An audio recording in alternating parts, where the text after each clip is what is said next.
চাপা হতো, কিন্তু সেটি আমাদের দলের পক্ষ থেকে কোনো রকম সেই প্রথম আলো ডেইলি স্টারকে নির্বৃত্ত করার কোনো ধরনের চেষ্টাও করা হয়নি। এবং 5ই আগস্ট ছাত্র জনতার গণ অভ্যুত্থান পরবর্তী সময় দেখেছেন আমাদের দলের ভারপ্রাপ্ত চেয়ারম্যান জনাব তারেক রহমানের বিরুদ্ধে কার্টুন চেপেছিল, সেই কার্টুন কিন্তু আমাদের দলের ভারপ্রাপ্ত চেয়ারম্যান জনাব তারেক রহমান সেটি টুইট করেছেন এবং ওনার বিরুদ্ধে যে সমালোচনাগুলো হচ্ছে দল হিসাবে সেগুলোরও তিনি জবাব কিন্তু গণমাধ্যম সহ ওনার সামাজিক যোগাযোগ মাধ্যমে দিচ্ছে।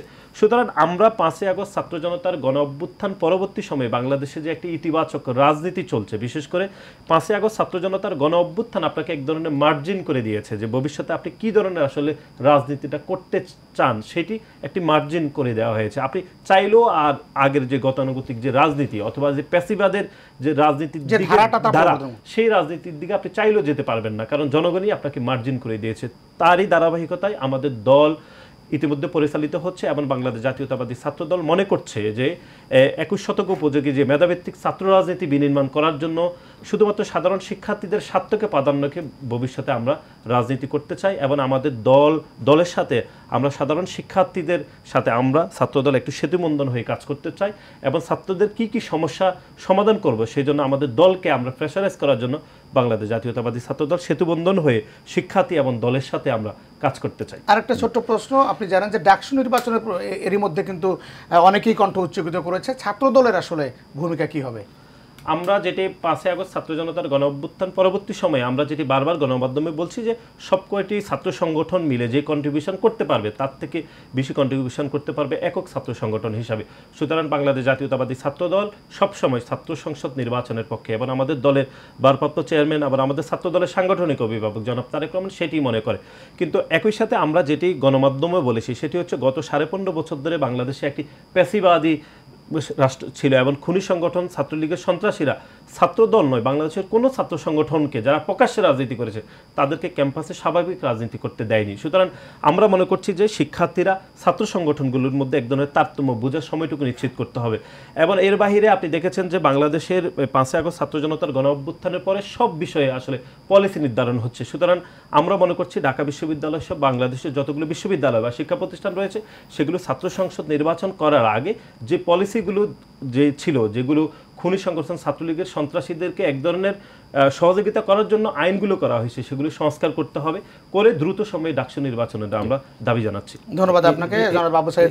এই জায়গায় আমি একটু বলতে চাচ্ছি, সেটি হচ্ছে যে 1 মিনিট আপনার 1 মিনিটই বলবো, 1 মিনিট লাগবে না। সেটি হচ্ছে যে লিওন যে কথাটি বললেন যে ছাত্র জনতা যখন এই 5 আগস্টের আন্দোলন যদি ছাত্র জনতা বলেন সেখানে কিন্তু কাউকে বাদ দিয়ে আপনি আন্দোলন সফল করতে পারেননি। তার মানে এই আন্দোলনে কিন্তু সবগুলো রাজনৈতিক দলের সমান কন্ট্রিবিউশন আছে। যদি বড় কোনো রাজনৈতিক দল থাকে তাহলে কিন্তু তাদের বড় কন্ট্রিবিউশন এখানে কাউকে হিউমিলেট করবার সুযোগ নেই, এটি কারোর একক ক্রেডিট না।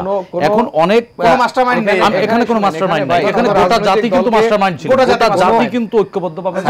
আমি রাজনৈতিক দলকে এখানে ছোট করা হয়নি, খাটো করা হয়নি। আন্দোলন 10 সেকেন্ড শেষ করি, সেটি হচ্ছে যে কাউকে বাদ দেওয়া হয়নি। না আমি 10 সেকেন্ড আমি শেষ করি। সেটি হচ্ছে যে আমি বিস্মিত হই, কারণ আমি কিন্তু এই জুলাইয়ে জেলে গিয়েছিলাম, 24 জুলাই থেকে 6 আগস্ট পর্যন্ত আমি জেলে ছিলাম। তো আমি কিন্তু ছাত্র না, আমি সাধারণ জনতা, একজন পেশাজীবী হিসেবে আমাকে তুলে নেওয়া হয়েছিল। সেক্ষেত্রে আমি কিন্তু কোনো পক্ষে না। 2-1 ছাত্র নেতা বলে যে রাজনৈতিক দলগুলোকে ক্ষমতায়িত করবার জন্য আমরা আন্দোলন করিনি, তাহলে আমরা যারা সাধারণ জনতা আমরা আসলে আন্দোলন করেছিলাম কি এই ছাত্রদেরকে রাষ্ট্র ক্ষমতায় নেবার জন্য?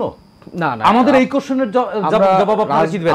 আমি মনে করি 5 আগস্ট পূর্ববর্তী সময়ে আপনারা এক স্বার্থে এক লক্ষ্যে যেভাবে ঐক্যবদ্ধ ছিলেন সেইভাবে বাংলাদেশের সুষ্ঠু গণতন্ত্রের জন্য এখনো ঐক্যবদ্ধভাবে আন্দোলন চালাই এবং একটি সুষ্ঠু গ্রহণযোগ্য নির্বাচনই পারে সবাইকে আবার ঐক্যবদ্ধ করতে। সেখানে প্রতিদ্বন্দ্বিতা মানে কিন্তু বিকল্প খোঁজা না, প্রতিদ্বন্দ্বিতা মানে কিন্তু আমি একটু বলি আসলে মানসিকতা ওই জায়গায় আছে কিনা আপনাদের, নাকি এখন চেঞ্জ? আমি একটু বলি ভাই, আমরা 24-এর গণ অভ্যুত্থান, আমরা 69-এর গণ অভ্যুত্থান ইতিহাস পড়েছি। 69-এর গণ অভ্যুত্থান বাংলাদেশের মানুষ করেছে, অনেকগুলো রাজনৈতিক ছাত্র সংগঠন করেছে এবং রাজনৈতিক দল করেছে, কিন্তু আমরা দেখেছি কি একটা দল পুরো ক্রেডিট নিয়ে নিয়েছে এবং চুরি করে নিয়েছে। আমরা যদি 90 অভ্যুত্থান, 90-এর স্বৈরাচার পতনের আন্দোলন দেখি, এই অভ্যুত্থানটা থেকে এখানেও আমরা দেখতে পারি কি 2-1টি রাজনৈতিক দল পুরো অভ্যুত্থানটাকে ক্যাশ করে নিয়েছে, মানে এখানে জনগণের কোনো পার্টিসিপেশন নেই। আমরা এই 24-এ আমরা এটা হইতে দিব না। না সেটি আমরা এটা অকপটে স্বীকার করতেছি। বাংলাদেশের মানুষ আপনি যে বলছেন আপনারা হতে দিবেন না, হচ্ছে কিন্তু হচ্ছে তো এই যে আমরা আপনি যে বলছেন আপনারা যারা বলছেন আপনারা বলি আপনারা বাংলাদেশের মানুষ 5 আগস্টের পর থেকে আমরা যারা মনে করি যে এই আন্দোলনে কোনো রাজনৈতিক ব্যানার ছিল না, যে ব্যানারের নেতৃত্বে আন্দোলনটা হয়েছে ওই ব্যানারটাকে আমরা হাইলাইটস করব এবং ওই ব্যানারটাকে আমরা এই আন্দোলনের পায়োনিয়ার হিসেবে রেখে দিব। সেক্ষেত্রে এই বৈষম্য বিরোধী ছাত্ররা কোনোদিনই তাহলে রাজনৈতিক দল হিসেবে আত্মপ্রকাশ করতে পারবে না। আমরা ভাই রাজনৈতিক দল করার অধিকার রয়েছে, আমরা এটা কনফার্ম করে দিয়েছি। বৈষম্য বিরোধী ছাত্র আন্দোলন যে প্ল্যাটফর্ম রয়েছে, জাতীয় নাগরিক কমিটি যে প্ল্যাটফর্ম রয়েছে, এই প্ল্যাটফর্মগুলো কখনো রাজনৈতিক প্ল্যাটফর্মে রূপান্তরিত হবে না।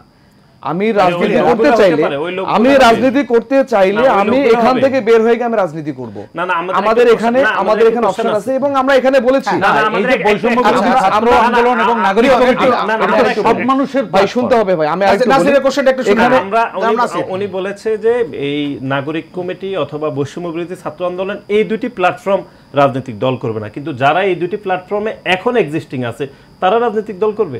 আমরা বলেছি যে আমি চাইলে রাজনীতি করতে পারবো, তবে আমি এই প্ল্যাটফর্মকে ছেড়ে দিয়ে আমরা রাজনৈতিক দলে যাইতে পারবো না। তাহলে তো একটাই হলো না, ছাড়বার দরকার নাই। শুধু আমরা বলেছি বৈষম্য বিরোধী ছাত্র আন্দোলন যে প্ল্যাটফর্মে বাংলাদেশ ফ্যাসিস্টকে হটিয়েছে, এই ব্যানার কখনো রাজনৈতিক আমি জানতে চাই আপনারা এই ব্যানারে যারা এখন নেতৃত্ব এই ব্যানারে প্রত্যেককে যদি শুনে যান নেওয়া উচিত। তো এই ব্যানারে যারা নেতৃত্ব দিচ্ছেন আমি যদি দেখি 10 জনই আপনি অন্য জায়গায় গিয়ে রাজনীতি করছেন, প্রত্যেককে সরে যাবে এমন তো না। আমরা এইজন্য বলেছি যে এখানে আসতে গেলে আমরা চাইছিলাম যেহেতু এখানে সকল রাজনৈতিক দলের পার্টিসিপেশন ছিল, জনগণের ছিল, রিকশাওয়ালা, ভ্যানওয়ালা এবং চায়ের দোকানদার সবার এখানে পার্টিসিপেশন ছিল। আমরা এই জন্য চেয়েছি এই ব্যানারে যারা আসতে চায় তাদেরকে পলিটিক্যাল যে তাদের লোগোটা আছে সেটা ছেড়ে সে এখানে আসতে পারবে। সেটা ওই আন্দোলনে নেমেছিল পলিটিক্যাল ইডিওলজির জায়গা থেকে। কতদিনের জন্য তাহলে পলিটিক্যাল ইডিওলজির জায়গা থেকে করলে ভাই আমরা দেখতাম যে বিভিন্ন রাজনৈতিক দল তার ব্যানার নিয়ে 5 আগস্টের আগে দাঁড়িয়েছে। তারা তো জনগণ হয়ে গিয়েছিল কিন্তু এই তো আমরাও চাই যে জনগণ হয়ে বৈষম্য বিরোধী তাহলে পদত্যাগ করে আসতে হবে কেন?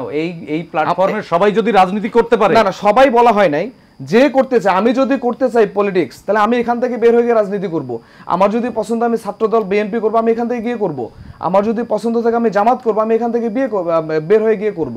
আমরা চাচ্ছি এই আন্দোলনটাকে 24-এর অভ্যুত্থানটাকে কেউ যেন চুরি করতে অথবা একা ক্যাশ যেন করতে না পারে, জামাত শিবিরও যেন দাবি করতে না পারে, বিএনপিও যেন এককভাবে আন্দোলনটা দাবি করতে না পারে। তাদের আমরা নাসির ভাই অলরেডি বলেছেন তাদের 31 জন শহীদ হয়েছেন, কিন্তু আমরা বলতেছি ভাই এখানে কোনো পলিটিক্যাল শহীদ আপনারা আলাদা করবেন না। 31 জন 400-এর বেশি শহীদ আমরা বলি তারা হাসপাতালে চিকিৎসাধীন। ছাত্র দলের কথা বলেছেন, হয়তো সংখ্যাটা আমার ভুল হয়েছে, যারা শহীদের তালিকা করেছে। আমরা বলেছি যে শহীদ হবে বাংলাদেশের এই অভ্যুত্থানের শহীদ, কোন পলিটিক্যাল পার্টি শহীদ না। আপনারা তো পেশাজীবী কাউকে নেননি। আপনাদের এই পেশাজীবী সকলে আছে, নাগরিক কমিটিতে পেশাজীবী রয়েছে। এখানে আমরা তো আন্দোলন করেছি। অবশ্যই আমি ঢাকা সাংবাদিক ইউনিয়নের সাংগঠনিক সম্পাদক, আমি প্রত্যেকটা দিন মাইক ভাড়া করে প্রেস ক্লাবের সামনে আন্দোলন আমি গুম ছিলাম। আমি আপনাকে আমন্ত্রণ জানাচ্ছি, আমাদের রিমান্ডে ছিলাম, আমাদের নাগরিক কমিটি আহ্বান জানায়নি। আমি আহ্বান জানাচ্ছি আপনাকে, আমাদের নাগরিক কমিটি 6 মাস চলে গেছে অলমোস্ট, হয়তোবা আপনাকে আমরা খুঁজে পাইনি। এটা আমার ব্যর্থতা। লিওন আপনাকে যে স্পেসিফিক জানতে চাই, আসলেই যারা এখন এই ব্যানারে আপনারা নেতৃত্ব দিচ্ছেন তারা যদি অর্ধেকও যদি আমি বলি যে অন্য নতুন একটি ব্যানার আপনারা করতে চান, সেক্ষেত্রে কি সম্ভব? বা সবাই যদি সরে যায় এই ব্যানারের হাল ধরবে কেন? আমরা আমাদের এখান থেকে যারা আছেন তাদের এখান থেকে ধরবে। আমরা ব্যক্তি স্বাধীনতা দিয়েছি, কেউ যদি প্ল্যাটফর্মে যেতে চায়, আমি একা যদি যেতে চাই যেতে পারবো, আমি যদি একাই ব্যানার থাকতে চাই এখানে ব্যানারে আমি থাকতে পারবো। অথবা নাসির ভাই যদি মনে করে যে আমি এই ব্যানারটাকে আমি হোল্ড করব, তাহলে নাসির ভাই ছাত্র দলের বলতে চাই, আমরা একটু বলতে চাই, ছাত্র দলের ওনার যে বক্তব্য কোনোভাবে পরিষ্কার হতে পারেনি। আমার বক্তব্য পরিষ্কার হতে পারেনি। না আমার বক্তব্য স্পষ্ট একবারে। আমাদের বৈষম্য বিরোধী ছাত্র আন্দোলন যে ব্যানারটা রয়েছে, এই ব্যানারটা কখনো রাজনৈতিক দলে রূপান্তরিত হবে না। বৈষম্য